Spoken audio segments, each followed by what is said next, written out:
Entonces, yo, a diferencia de otros países, cuando empiezas a viajar un poco, yo reivindico al español, porque de verdad, te lo digo en serio, creo que los empresarios españoles y la sociedad española Ujú, es una sociedad súper top. O ujú. sea, somos una panda acomplejados, pero acomplejados de cojones. Porque yo cuando estoy negociando con otros empresarios en Europa y en el norte más, digo, coño, qué buenos somos. Es que somos muy buenos. Es que la capacidad de flexibilizarnos que tenemos los del sur, o sea, Ujú. nos contaba, ¿te acuerdas de Toño? Que nos contaba que había un problema con un avión de caza Que todos se estrellaban. efectivamente, que era hiper mega rápido porque tenía dos alitas muy pequeñas y entonces en el prospecto del avión, ¿sabes?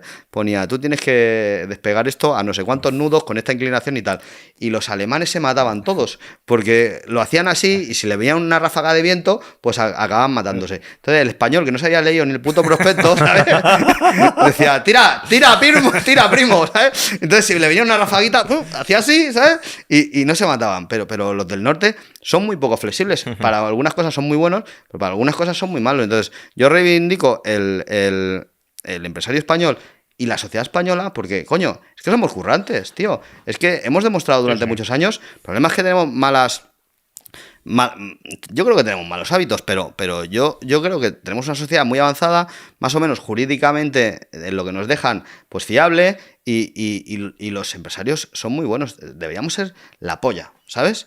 Y claro, cuando tú ves cómo gestionan en el norte todo el tema de los recursos estatales y los gestionan en el sur, aquí solamente se habla de pasivo, y en el norte invierten en activos. O sea, tú te vas al Fondo Soberano Noruego Claro, y estos tíos, en vez de fulminarse la pasta en pensiones, claro. lo invierten y ese dinero que obtienen de la inversión de todos, lo revierten en todos. Esos tíos cada vez su pensión es más alta, ¿sabes? Hostia, qué bueno. Y tú aquí, eso existe, y yo me enteré que existía en las pequeñas mutuas. O sea, tú, Sí, las mutuas efectivamente, de sí. abogados, tal, Ujú. gestionan las pensiones como en el norte. ¿Por qué no gestionamos todas las pensiones igual? Si esto se está haciendo en España. O sea, cogen el dinero y lo invierten Sí, efectivamente. para sacar rentabilidad. Es un modelo de capitalización de pensiones que, o sea, el sistema público de pensiones tal cual lo conocemos, ¿en qué consiste? Pues en que la generación de trabajadores actual le paga las pensiones a la generación de pensionistas actual. Y eso, cuando tienes una masa de trabajadores muy grande y una masa de pensionistas muy pequeño, pues funciona más o menos bien. Pero claro, cuando se reduce la masa de trabajadores y crece la de pensionistas, pues ya ahí ya hay problemas, ¿no? Básicamente porque no hay suficientes pagadores para atender al pago de las pensiones. En cambio, el de capitalización, ¿en qué consiste? Que la generación de trabajadores actual, en lugar de pagar las pensiones a la generación de pensionistas actual, ese ahorro lo destina a adquirir activos productivos y cuando se jubilan viven de las rentas que obtienen esos activos productivos. De tal manera que tú contribuyes a dar financiación a las empresas del país y además eres más o menos resistente frente a cambios demográficos internos que si te desaparecen o se reducen mucho los trabajadores, aún así tienes inversiones dentro o fuera del país que te permiten cobrar la pensión. Hostia, Juan Ramón, y que además es muy evidente que tienes el 50% de que pase, ¿no? O sea, tú puedes tener una sociedad donde hayan más jóvenes que viejos, pero ¿quién te dice que no se te puede girar? Claro. Sí, sí. Y la gente deje... Ayer flipé porque vi unas declaraciones de Pedro Sánchez diciendo que la gente no tiene hijos porque no quiere, Ujú. que por eso tienen mascotas. Digo, perdona, la gente no tiene hijos porque no puede, porque conciliar es prácticamente imposible, porque Bueno, y por gastos. Si no llegas ni a fin de mes, ¿cómo vas claro, a liarte con un no, bebé? y porque en el mejor de los casos tienes un hijo por dejar descendencia, ¿no? Porque dices, Sí, sí. hostia, tío, voy a contribuir a la humanidad, pero, o sea, yo no veo gente que pueda tener 3 hijos, ¿sabes? Está chungo. Es que es Bueno, chunguísimo. y además hay un problema entre los jóvenes que es cada vez mayor, que bueno, ya lo sabemos que es el problema de la vivienda, y claro, mientras no resuelvas cómo la gente puede emanciparse y formar un hogar independiente, pues también la crianza de hijos necesariamente lo va retrasando, y el problema es que si lo retrasas mucho, finalmente no los Yo terminas el problema teniendo. de la vivienda lo solucionaba en 3 meses. De verdad, te lo digo en serio. Solamente habría que dejar a los que hacen viviendas decidir Construir, cómo hacer las viviendas, ¿sabes? está. Y dejar de poner a un zarrapastroso que no ha ido en su puta vida a una obra a decidir cómo hacer una Efectivamente. vivienda, ¿sabes? Pero, Entonces, Que esos son los planes urbanísticos. explícame básicamente. explícame un poco esto. ¿Qué dice ese tío? O sea, ¿le pone trabas a los constructores? no es que le ponga trabas, es que no tienen ni puta idea. O sea, directamente. O sea, el problema es que no tienen ni puta idea. O sea, ¿te acuerdas que trajimos a los de Metropolitan que Sí. hacían viviendas de protección oficial? O sea, se ha generado una cantidad de terreno para hacer viviendas de protección oficial ingente que no se construye. ¿Por qué? Porque no sale a cuenta. Claro. Porque ellos han fijado, con su obsesión de fijar las cosas, un precio por metro cuadrado de vivienda, que resulta que el constructor hace números y dice, coño, si hago esto, pongo 10.000 euros para hacer el piso del Charlie este. Pues obviamente... Coño, Salud, salud. Pues obviamente no lo pones, ¿sabes? Es así de sencillo. O sea, tú tienes que intentar controlar que el tío no se forre, porque es vivienda de protección oficial, pero si tú pretendes que la haga poniendo dinero para perder, pues obviamente el tío no la hace. Es así de sencillo. Y algo tan sensible a la inflación como es la construcción, coño, Claro. si el hierro te ha subido al doble y tú no ajustas el precio de venta, pues obviamente eso no sale ni para Dios.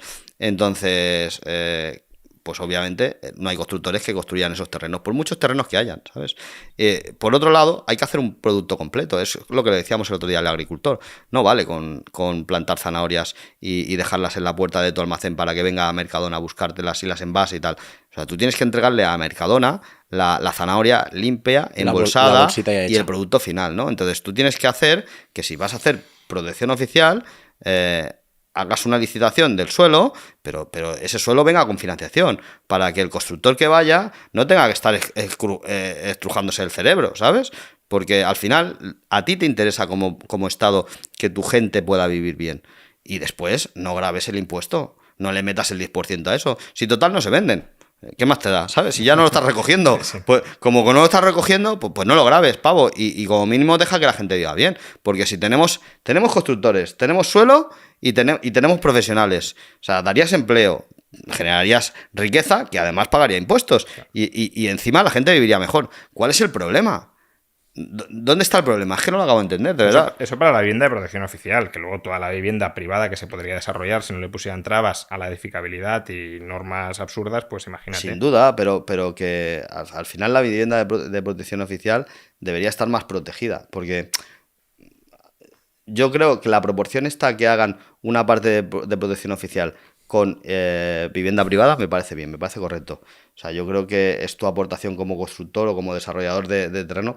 La O sea, cuestión es si el constructor debería hacer esa aportación. Quiero decir, al final eso es una política pública que debería financiarse con impuestos generales del Estado. El constructor se le dice, oye, 30-40% del suelo para vivienda de protección oficial. Pues es como una especie de impuesto extraordinario sobre el Bueno, yo constructor. creo que está bien porque limitas algo el precio del suelo, si no, al final se genera una burbuja del capajo. Si no abres el suelo a la edificabilidad, que el problema del suelo en España es que es el ayuntamiento el que marca dónde se construye, dónde no se construye, y si se construye con qué uso o con qué otro uso, ¿no? Entonces, claro, si tú restringes... Bueno, yo creo que el ayuntamiento tiene muy poco que decir, ¿eh? Los planes, Bueno, los planes. al menos en Cataluña, los planes vienen del 76, que muchos de ellos los hicieron así, ¿sabes?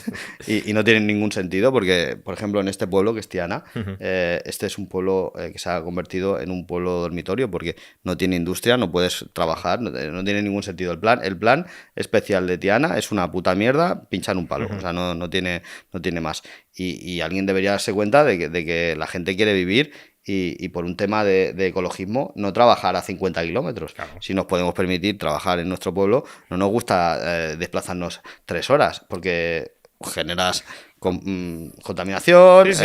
Pero mala hostia. Por eso digo estás que ahí. te viene de arriba marcado cuál puede ser el uso del suelo aquí. Este suelo es edificable, no es edificable, etcétera.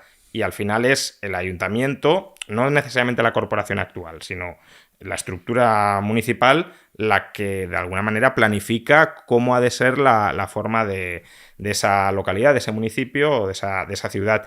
Y en la medida en que no se habilite nuevo suelo por ejemplo, en Madrid para que se construya, o que te limiten también la densidad de la construcción, es que habréis oído muchas veces el caso de Viena, ¿no? De que en Viena los alquileres son muy Tú baratos. lo liberalizarías. Yo lo liberalizaría. Totalmente. Claro. Con ciertas normas, si lo quieres, mínimas, porque en la medida en que el ayuntamiento se arroga, pues eso, alumbrado, alcantarillado, ahí hace falta una cierta coordinación en el desarrollo urbanístico, está claro. Pero el freno casi por sistema que se impone ahora a la construcción, porque parece que en este país, sobre todo después de la burbuja inmobiliaria, hay como un tabú o un drama social con que se construya vivienda y con que alguien gane dinero construyendo vivienda. Ese freno absurdo y disparatado que hay ahora mismo a la construcción de vivienda es que no...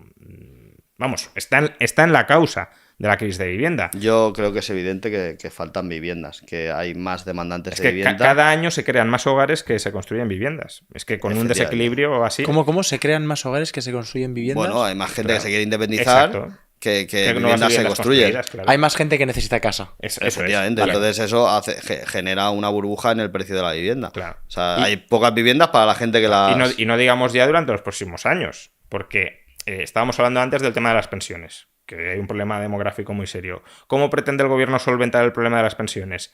Con una entrada en los próximos 25 años de 10 millones de inmigrantes.